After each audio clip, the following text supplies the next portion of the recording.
Hey, everybody. Mark and I have over 20 years of experience as therapists and as addicts in long-term successful recovery.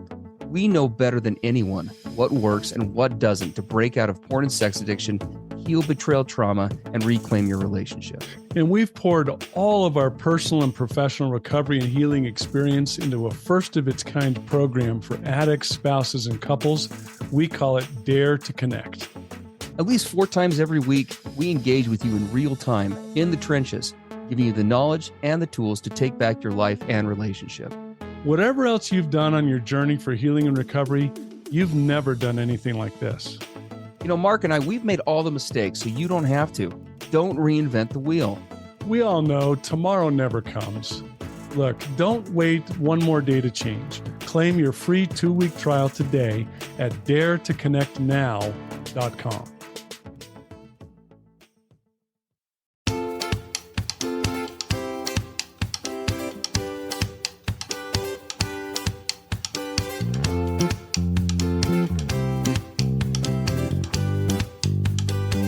Hey, everybody.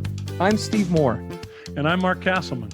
We know the pain and heartbreak of porn and sex addiction. And we know the triumph of breaking completely free.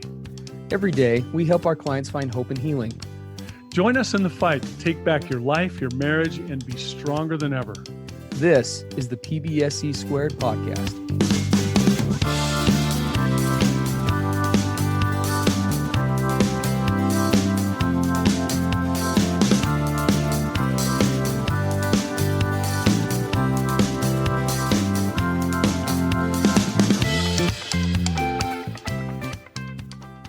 So, Mark, we were talking last week, in our podcast about a couple of really light topics, right? Yeah, it was really light last week. Last week's podcast, if you're looking for just some easy listening, something to fall asleep to last week. Yeah. It's kind of like, he's not heavy, he's my brother. That's right. Exactly. No, we got some good feedback from that episode, and what we heard was mostly what we suspected, which that it was good. It was a good topic. It was a good discussion, but it was heavy. And today we're gonna continue that trend, but we got hope. Okay, we got hope. I just want everyone to know, before we even get into what we're talking about. The things that we talk about today are things that we can change.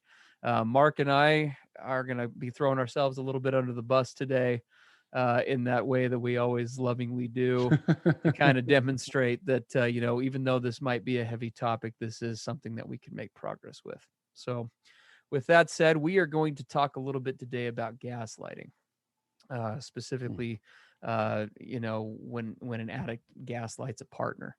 And for many of you listening, you may have heard this term or are familiar with it, but just so we're all on the same page, gaslighting is a form of deception that is employed by people, in this case addicts, right, with others, be it their partner or other people, and we do it in such a way as to, how would I say this? The deception is essentially wrapped around calling other people's sanity, right, or ability to see a situation into question, right? So being able to see it for what it really is. So it really is kind of the emotional equivalent of, watching a magic show, right? There's a lot of smoke and mirrors, and we're not just denying or deceiving, but we're doing it in such a way that actually shifts that responsibility onto our partner as a way of deflecting to cause them to question, am I losing my mind? Am I going insane? Am I just not with it? Maybe he is right. Right.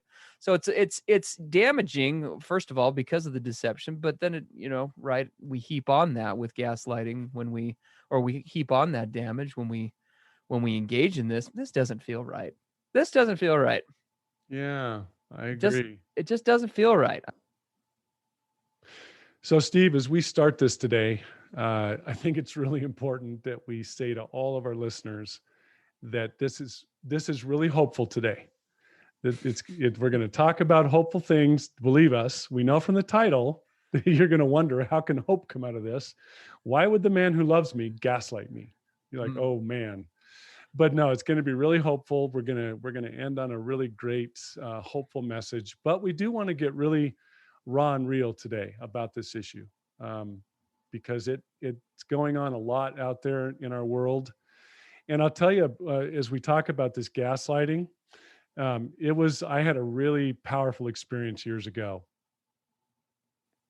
So as I was in really good, healthy recovery, and I started doing a lot of counseling and therapy work with people, we would talk about this a lot. This whole concept of gaslighting, how the person struggling with addiction can gaslight their partner, how it works, what it is, how painful it is. And one day it hit me. It's like, Mark, all the stuff you're talking about is all the stuff you did to your wife, right? It's like, Yeah. I was a massive gaslighter, and I had all sorts of narcissistic tendencies and all these things that we talk about. And it was kind of shocking as I looked back at it and just remembered, how you kind of do this kind of collage in your head of your memories, like it's a highlight movie. Mm-hmm. I remember it's kind of like Mark playing the Mark Gaslight highlight movie, Yeah. where I played it all back. I was like, oh my gosh, Uh, that was yeah. me. And it was really pretty shocking as I looked at it. And so as Steve and I talk about this today, believe us, we understand this because this was us Yeah. in every way. And so we're just gonna leap into this thing, man. Just Yeah. the whole topic. Go for it. No, I'm excited. I obviously anytime we engage in deception in a relationship, it's going to disrupt connection, right? Yeah, for But of all sure. those forms of deception out there, in my professional and definitely personal view, and I think Mark, you'd agree, gaslighting has got to be the most destructive category when it comes to ways in which we deceive or lie, right? Because we're really kind of doubling down on the process, We are. Yeah. right? We're not just telling lies to people or withholding information or concealing. We're doing it through the lens of not only is what you're seeing not actually the case, you're crazy and that's why, right? Yeah. Yeah. Yeah. You're out of touch. You're, You're losing your mind. yeah, you're the You're the one one. who's out there, right? Yeah. And as you describe it, I mean, it sounds really intense, and it is. Yes. And so what you and I are going to talk about today, we really want to give those who are listening, especially wives, this opportunity to kind of see through the lens of a gaslighter. Yes. Why would he do this? Exactly. If he really cared about me and loved me, why would he ever do this kind of thing that's so Yeah. hurtful and painful? Well, I like to say the intensity of the tactic or the strategy or the intensity of the coping mechanism that I use in my addiction is in direct proportion to the intensity of my pain or my fear or my desperation. So gaslighting is an intense strategy, very painful, very hurtful, but it also means that it's coming from a place inside me that has enormous pain, fear, and right? Yes. Intense feelings require an intense solution. And so we're going to talk about, so what are the intensities that drive us to this place to engage in such a crazy, cold and hurtful behavior as gaslighting? How do we get there? How did you Yes. and I get there? Well, and I hope that we take from today, as we jump into this, that, I hope that the message, like you said, that there's a hope-based message here, that these things can definitely change, right? And that these ways of thinking can be altered. They're so obvious. I know that for many of the wives that we work with, not understanding this side of it, not understanding kind of that addict mentality, it amplifies so much the hurt, I think, behind the damage that's being done, Totally. right? And it's not to say that it doesn't, that level of damage, it's not like that level of accountability that goes with that goes up or down based on the reasons, as you and I've talked about often. There aren't excuses, but there are reasons. Right. And sometimes understanding this side of the coin can help to ground a spouse in a lot of ways. So that's what we're wanting you to walk away with today. Yeah, what we're looking for today is really to bring understanding, to bring more clarity, because you guys know, as you listen to us on our podcast, we're all about healing, being able to move forward, being able to evolve into a more peaceful, happy, fulfilled place.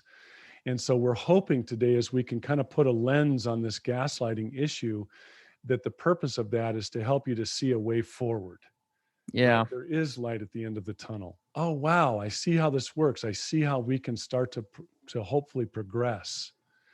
So it's Yes. not accusatory. It's not trying to slam on somebody or to, justify or minimize. It's not about any of those things. It's about, can we get to some clarity? Can we see the pathway that will take us to go ahead, to go forward? Mm-hmm. Absolutely. And gaslighting can take so many different forms, and oftentimes the first thing to know, and I think it's important to mention, is that gaslighting in many cases is not intentional, right? It isn't something that Yeah. someone sets off to do. Very rarely do I work with a husband where he's sitting down saying to himself, "Gosh, I wonder how I can cause my wife to call her sanity into question today." Right? I'm Yeah. wondering how I can do how could I do that? How could I better deceive, better lie today? Right? Yeah, that's no, that it's rare that we ever run into those situations. And this might sound, I know this might sound strange, but I guess I'm going to risk it and say it. Because I think back about my own behaviors, and I have to say that part of the reason that I engaged in gaslighting was because I loved and cared about my wife so much. Yeah. Now that got twisted in my addict mind, but it was almost, part of me was like I was somehow in a twisted way protecting her, or right, to keep this from her, to gaslight, to throw her off the track, was to save her from pain. Right? Sure. Couldn't be fully seen and fully divulge what was really going on, right, in the dark behaviors of my addiction, because that Mhm. was just going to crush her to pieces. So therefore I need to engage in these other tactics, because I care. And Yeah. that sounds weird when you hear it. It's like, what are you saying? You're gaslighting me because you care? Yeah. But if we get to the core to this, where this kind of starts, that is part of it, right? Sure. Yeah, and I think that'll probably we'll flesh that out a little bit as we talk about We kind will, of the bigger we concept. will, yeah. Right. So oftentimes, one of the root places where this gaslighting trend or tendency is learned is because we as people we've grown up with, or through trauma or various experiences, have learned, among other things, a very distorted definition of what love is. Yeah. Right? Hmm. Looking at gaslighting and looking about why it happens, and the way in which it works, and the scenarios that cause it to come up, means understanding some of those root origins about, baseline definitions like love. Hmm. I mean, I'll give you a great example, and this kind of hits on what you were talking about a minute ago.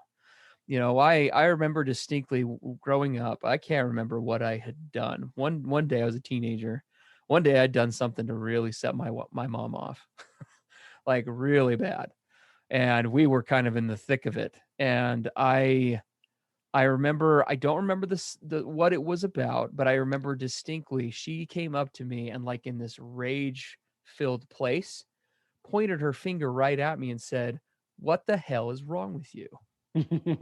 Yeah. Right? Yeah.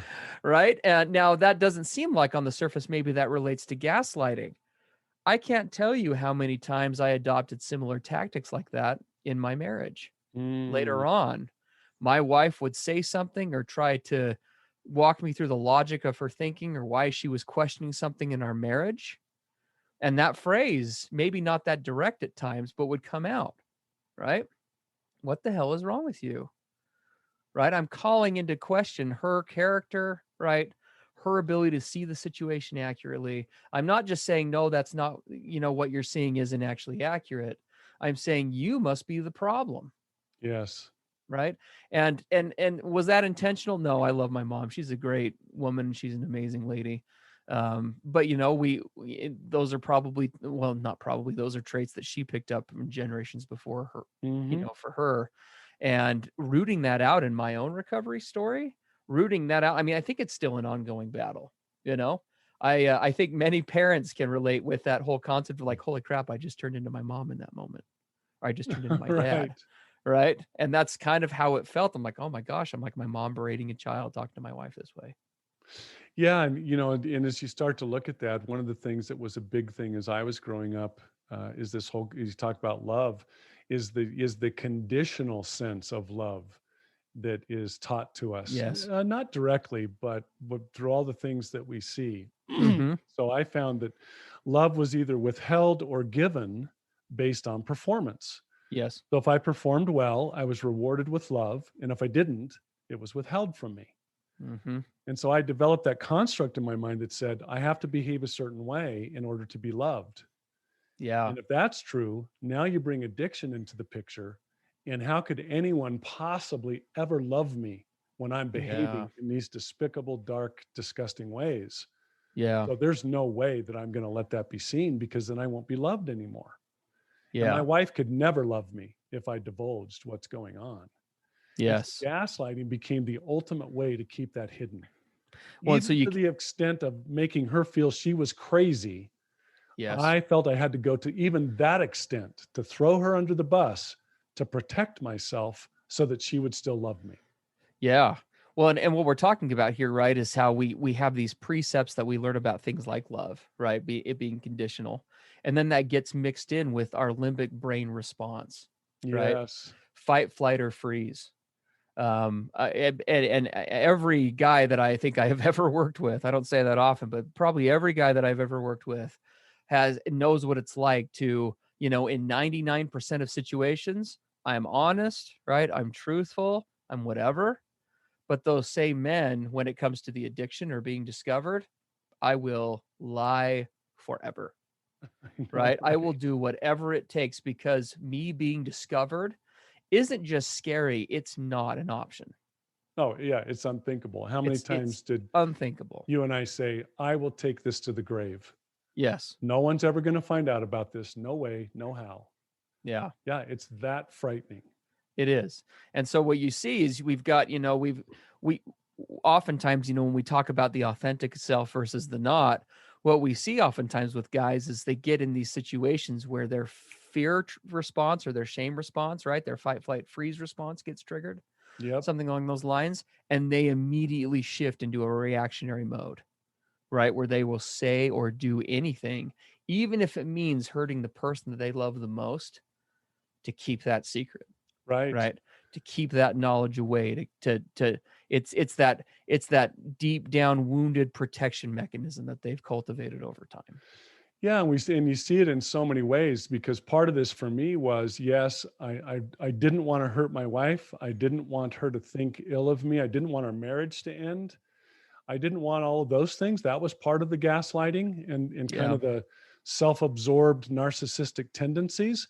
But also, if I'm going to be like really raw, part of it also was I was scared to death about whether I could live life without my favorite place to go cope. If I don't Yeah. have this way to self-soothe when life gets really difficult, that I've been using as my place to run to since I was 13 years old, Yeah. how will I ever live without this? That also scared me to death. And so my limbic system, that little part of my brain, is going to protect that place at all costs. Yes. But that's part of the what fuels gaslighting as well. Absolutely. Absolutely. No, I think that's a great point. And going back to this again, not there being any excuses, but there being reasons.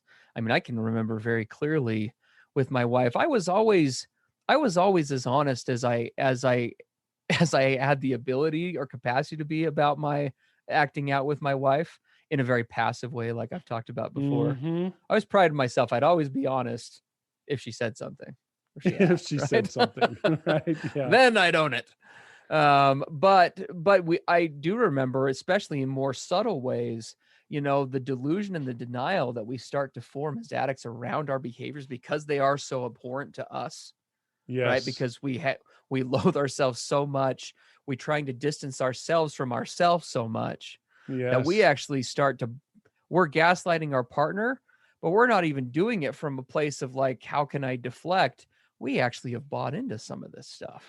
Yeah, we're gaslighting ourselves, Like right? I'm like everybody else, it's too painful to confront that fact that I could be wrong and be doing all the wrong things. It is much easier to believe that everyone else, including my spouse, they're the ones that are off. And if they just knew, right? And they just could understand, then it would make sense. But they're the ones off, and it's not as bad as they really think. Yeah. And isn't that the ultimate self-protection? Oh Everyone's crazy gosh. but me. Yes. And as long as, I just need all of you to get on board here. Yes. And there's part of you that's like, I just need you to get on board with you, right? There's this Uh-huh. part of me that is the addict. The addict is saying, look, Mark, you keep resisting this. Just get on board. Uh-huh. Just resign yourself to it. Why do you keep fighting? You're Yes. crazy. You're crazy to fight it. Just let it go. So you're gaslighting yourself. It's that flamingo response, right? I was watching a nature show a while ago. Did you know that flamingos, in many cases, if they're being, like, if something's going to attack them, do you know what they do? I heard this before. I've forgotten. They shove their heads under the ground. So they would Yes, literally that's put their head right. underground. If they get in Underground. certain situations where they're overwhelmed, they will literally do what we're doing in a physical way. And they just say, well, I know how to make this problem go away. There is no problem anymore. There is. I know. Now that you mentioned, I've seen pictures of that with all the flamingos. Their head, you can't see their heads because they're all underground. They've jammed it underground. They get so overwhelmed by their fear freeze response that their only solution is just to, just Head shove their head underground. under the ground. Yeah. Meanwhile, the big eagle or vulture is about to swoop down and carry their body away. But hey, it doesn't exist. Yes, absolutely. And we do that. We do that as addicts so often. And anyway, again, I just want to, I hope I'm not a broken record here. None of this, we want to be clear, minimizes the behavior. Okay. No.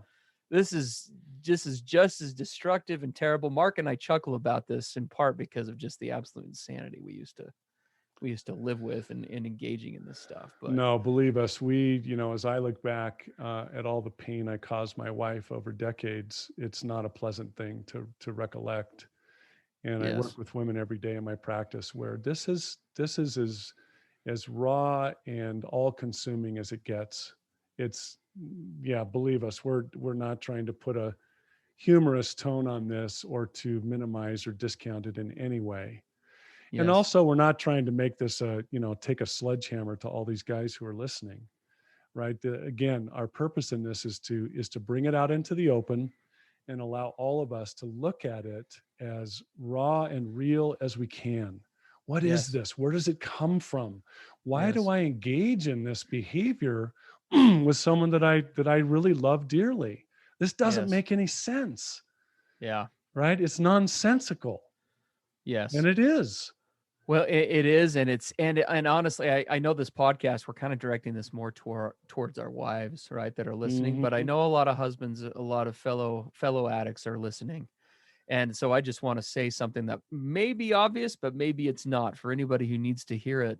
You know, gaslighting your partner, I think in more cases than not, is far more destructive than any sort of acting out. Mhm. The only thing, I mean, obviously acting out and engaging with the addiction is traumatizing on a variety of levels to your partner and to your relationship. But when we engage in gaslighting, we are doubling down, right, on that, because what I'm doing is I'm pulling my partner into my crazy. Yes. Not only am I doing damaging, hurtful things, but I'm trying to intentionally or not intentionally, I am making efforts to essentially shove responsibility onto my partner, right? Yes. If this is your problem, because sometimes it's not even calling sanity into question.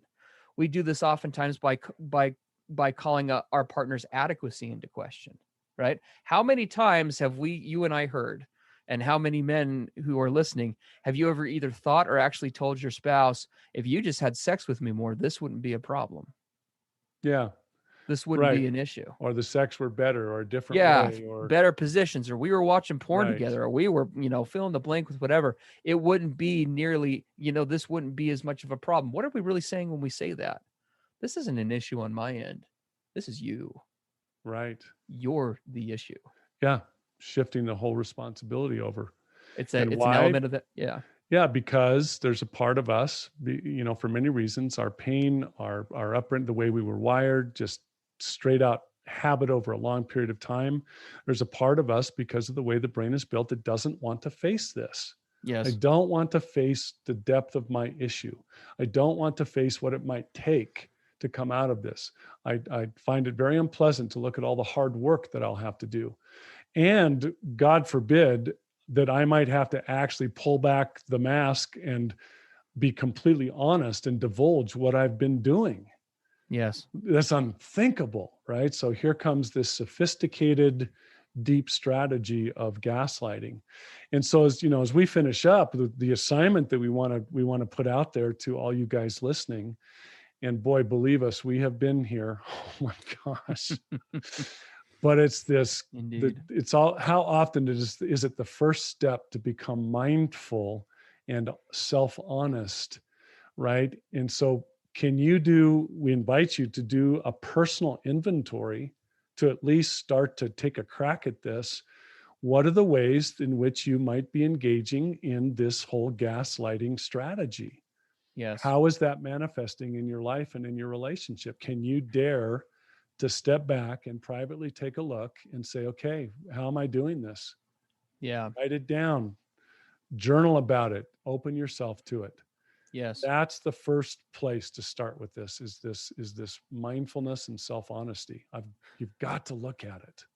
Well, and just to kind of add to that, a great place to start, because that's the crux here, right? Is that I need to see these other things, but I've built up years of deluded thinking that I prevent know, me from right? seeing We're them, asking right? you to do the exact opposite of the strategy. So so blind person, start to see. That's what we're I saying. know, right? So giving you a little bit of help with that, and partners, you can take this for pieces of this, what might be beneficial for you in terms of things to look for in your partner. But for you addicts who are listening, just Google thinking errors, right? Yes. There are lists and lists of out there. The ones that I usually stick with are, so you don't get too much in the weeds with it, is the top 10 most common thinking errors. Right. Yes. And actually write it out on a paper, just make a list of them all on the paper. And then for each one, start doing an honest assessment with regard specifically to your relationship with your spouse. Yes. How is this line of thinking playing a role in ways in which I deceive? Yes. Right? How is this line of thinking specifically playing a role in which I gaslight my partner? Mm-hmm. Right. And so that's a great place to begin. And like Mark indicated, this is, we gave a similar assignment about opening up to somebody you trust a couple of weeks ago. That would be a great place to go. But we would definitely encourage you to begin just with you, right? Before you can share that scary guy that you see in the mirror with other people in a healthier way, you have to be able to look at the mirror first. Yes. So taking that time with you and getting to that place where you can start to gradually embrace your true self, where you're really coming from, how you really are engaging in your relationships, especially with your partner.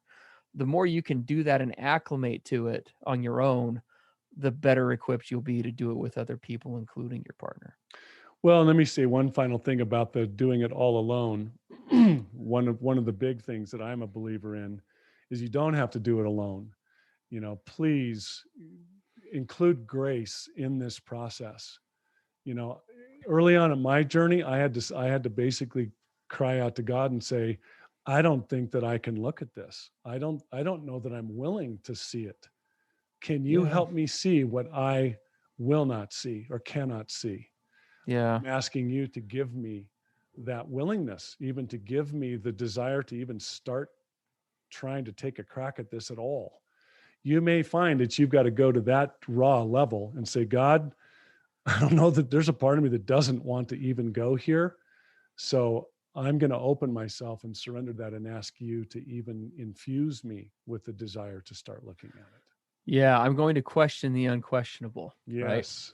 Maybe Yes. my logic, maybe my reality is far different from what actual reality is or what normal is, because that's one of the most damning pieces of this addiction. And Mark and I can speak to this, and you guys can resonate. When you have been living this way, gaslighting, deceiving, right, constantly living in fear, constantly thinking about strategies or scheming and plotting to not be discovered, it becomes your normal. It Yes. becomes just our way of living. We don't even Yes. recognize it for what it is anymore. For those guys like you and me who got started at this in their early teens or even earlier, it's all we've ever known. Yep. And so just cracking that shell, like Mark's suggestion there is excellent. Is just being willing to consider, right? Maybe there's more to this. Exactly. I think the only thing we probably ought to wrap up with would be a quick vote of, acknowledgement and appreciation for you wives who are, trying to wade through this murkiness. We know that this is a damaging, devastating disease on so many levels, and this is one of the more damaging elements of it. We would just definitely, your best way of making it through your process and working through this while your husband's working on his part, the best starting point, hands down, is to develop an external support system. Yeah, absolutely. A group of ladies, a therapist, a sponsor, all of the above, people that you can turn to who can give you other messages to bolster and help you to form your accurate sense of reality so that you're not getting pulled into this, or Yep. at least that's being minimized. So important. So important. Love your marriage enough to reach out to other people besides your partner if this is an ongoing issue. Yep. So Totally agree. All right, everybody. Well, we know this was a little heavy. We hope, of course, we hope that you're feeling hope. Steve and I can tell you, we're sitting here at these microphones, and when we say we, all the people that were part of it, God, our spouses, we can do this. We came through it, and if we can do it, you can do it. You can change. The brain can be radically renewed. There's this wonderful thing called neuroplasticity that God built into the very wiring of our brains. No matter how long you've been stuck in this, no matter how long it's been going on, change is absolutely possible. And that's what's so beautiful about this. And we're living proof that that's the case. Yeah, agreed. All right, everybody. Have a great rest of your week. Okay, see you next week. Hey, everybody. Mark and Steve here. Are you looking to take your recovery and your marriage to the next level? We work with individuals and couples one-on-one. With both in-person and online therapy options, you have access to the experts anytime, anywhere. To learn more, visit us at pbscpodcast.com.